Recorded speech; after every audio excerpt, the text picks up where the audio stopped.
अब हम देखने लगे नकल क्रस्ट। ये अब ये जो है ना, ये हमने पढ़ी थी मीडियम सैजिटल क्रस्ट। इससे के नीचे ये वाली जो है ना, ये वाली जो है ये नकल क्रस्ट है। ये वाली नकल क्रस्ट है। अब ये नकल क्रस्ट है और ये मीडियम सैजिटल क्रस्ट, इन दोनों के दरमियान एक ट्यूबरकल होता है, उसे कहते हैं एक्सटर्नल ऑक्सीपिटल प्रोट्यूबरेंस। ये सिर्फ हॉर्स और डॉग में होता है, क्योंकि ऑक्स में हमने पढ़ा है कि उसमें मीडियम सैजिटल क्रस्ट ही नहीं होती। जब उसमें मीडियम सैजिटल क्रस्ट ही नहीं होती तो उसमें ये वाला जो है ट्यूबरकल ये भी प्रेजेंट नहीं होता। ये जो क्रस्ट है मीडियम सैजिटल का क्रस्ट, ये सिर्फ हॉर्स और डॉग में प्रेजेंट है, और ये जो ट्यूबरकल है मीडियम सैजिटल क्रस्ट और नकल क्रस्ट, इन दोनों के दरमियान वाला ट्यूबरकल भी सिर्फ हॉर्स और डॉग में ही प्रेजेंट है।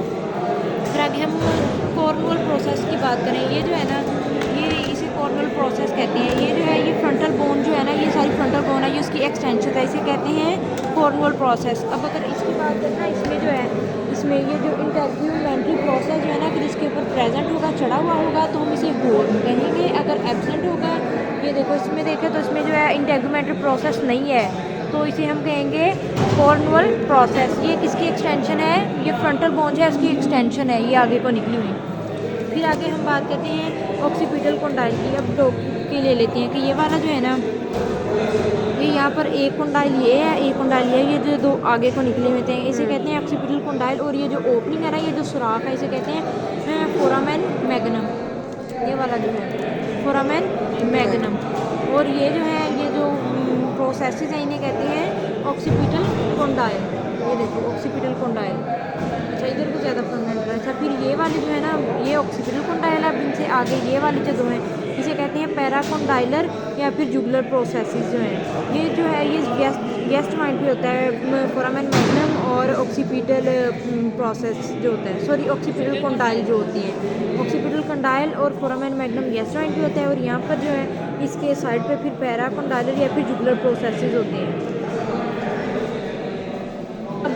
अब हम बात करने लगे हैं एक्सटर्नल अकॉस्टिक मेटस की। मेटस का मतलब होता है ओपनिंग। ये जो है ना ज़ाइगोमेटिक आर्च, इधर से देखिए, जो ज़ाइगोमेटिक आर्च है ना, यहाँ पर इसके नीचे जो है ये वाली जो है ओपनिंग, एक इधर है और ये वाली जो है, इसे हम कहते हैं एक्सटर्नल अकॉस्टिक मेटस। अब अगर हम टेम्पेनिक ब्यूला की बात करें, ये वाली जो है बल्ब की तरह जो ऊपर को फ्री सर्फिस है, ये वाली जो है इसे कहते हैं टेम्पेनिक ब्यूला। अच्छा, अब हम बात करने लगे हैं कि ये जो मैंडिबल है ना, ये यहाँ पर इसके साथ ना आर्टिकुलेट करती है। यहाँ पर मैंडिबल यहाँ पर आर्टिकुलेट कर रही होती है, यहाँ पर आर्टिकुलेट करती है ना, इसके ऊपर ना यहाँ पर दो प्रोसेसेस हैं। इन प्रोसेसेस को हम कहते हैं रेट्रो आर्टिकुलर प्रोसेसिंग। एक ये रेट्रो आर्टिकुलर प्रोसेसिंग। फिर इसके नीचे यहाँ पर जहाँ पर आर्टिकुलेट करती है ना, इसे कहते हैं मैंडिबुलर फोसा। फोसा मतलब ये अंदर को डिप्रेशन है, ये जो मैंडिबुलर फोसा। ये जो मैंडिबुलर फोसा होता है ना, ये आर्टिकुलर होता है, जो छोटी स्पीशीज़ है, फॉर एग्जांपल डॉग हो गया। अब अगर हम बड़ी स्पीशीज़ की बात करें ना, ये हमने अभी पढ़ा है कि जो मैंडिबुलर फोसा होता है ना, वो जैसे कि हमने पढ़ा कि जो छोटी स्पीशीज़ हैं, इनमें आर्टिकुलर होता है, जबकि जो बड़ी स्पीशीज़ है ना, ये वही हो गया, ये रेट्रो आर्टिकुलर प्रोसेस है। ये इसके नीचे वो जो है मैंडिबुलर फोसा, ये जो है ना, इसमें ये वाला जो एरिया ये आर्टिकुलर है, ये वाला नॉन आर्टिकुलर है। हम इसलिए इसे ज़्यादा स्पेसिफाई नहीं करते, जनरली हम इसे कह देते हैं कि ये मैंडिबुलर फोसा है। ये वाला जो है ये सारा मैंडिबुलर फोसा है। वैसे बड़ी स्पीशीज़ में ये आर्टिकुलर है और ये वाला नॉन आर्टिकुलर इसका एरिया है, ये रेट्रो आर्टिकुलर प्रोसेस है। जबकि ये जो फोसा है ना, इसका वर्डली मीनिंग जो होता है, ये जो फोसा होता है ये नॉन आर्टिकुलर होता है। अब इसका वर्डली मीनिंग देखिए। अब आगे हाइपोफाइशियल फोसा उसकी बात करते हैं।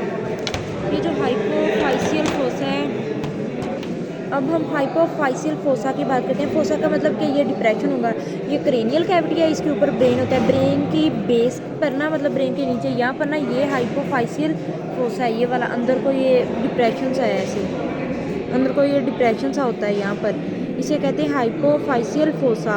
और यहाँ पर ना, यहाँ पिट्यूटरी ग्लैंड जो होता है यहाँ पर वो होता है।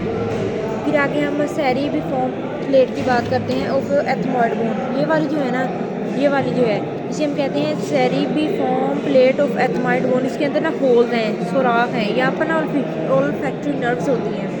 एथमोटर्बिनेट की बात करते हैं। अब ये वाला अभी हमने पढ़ा है ना कि सेरिब्रोफॉर्म प्लेट ऑफ एथमॉइड बोन, ये वाली जो हमने पढ़ी है, इसकी इधर वाली साइड पे यहाँ पर आ जाए ना, तो ये जो है ये यहाँ पर ये जो है ये हाँ, यहाँ पर सही। ये जो है, हाँ फोकस करो। फोकस हो गया। अच्छा, ये जो है ना इसे हम कहते हैं एथमो टर्बिनेट, ये इसे कहते हैं हम इसे एथमो टर्बिनेट की बात करें तो ये कहाँ पर होता है, ये जो है ना ये ऑर्बिट है। ऑर्बिट के पहले जब इसकी बात करते हैं इसमें ज़्यादा प्रोमिनेंट है, ये जो ऑर्बिट है ना यहाँ पर जो है ये लैक्रिमल फोसा होता है। इसके अंदर ये लैक्रिमल फोसा यहाँ पर है, इसके अंदर लैक्रिमल अपरेटस या फिर सैक होती है जहाँ पर लैक्रिमल ग्लैंड्स प्रेजेंट होती है, वहाँ से टीयर्स की प्रोडक्शन होती है। और ये जो है ना ये जो इस ये वो है ना क्रेनियल कैविटी है, यहाँ पर आगे नेजल कैविटी है, ये क्रेनियल ये इसे जो है नेजल कैविटी के साथ इधर को करो, वो कैप्चर कर इसको लिया। यूं करो ना, आप बताओ। बता। अच्छा, ये हमने लैक्रिमल प्रोसेस पढ़ा है ना, सॉरी लैक्रिमल फोसा। ये जो है ना ये अभी से ना ये हमने पढ़ा था कि यहाँ पर वो कैविटी है क्रेनियल कैविटी, यहाँ पर नेजल कैविटी, ये जो है ना इसे नेजल कैविटी के साथ भी कम्युनिकेट करता है। और यहाँ पर जो है ना इसकी वजह से एक कैनाल बढ़ती है, उसे कहते हैं नेजो लैक्रिमल कैनाल, उसके अंदर नेजो लैक्रिमल डक्ट होती है। अब हम लैक्रिमल फोसा की बात करें, हमने इसमें तो देख लिया कि ये देखो ये इतना प्रोमिनेंट है, जबकि इसमें इतना ज़्यादा बड़ा नहीं है। लेकिन ये वाला जो लैक्रिमल फोसा है इससे टीयर प्रोडक्शन होती है। एक सेकंड, अब बता। एक्सप्लेन कर। ये लैक्रिमल फोसा है।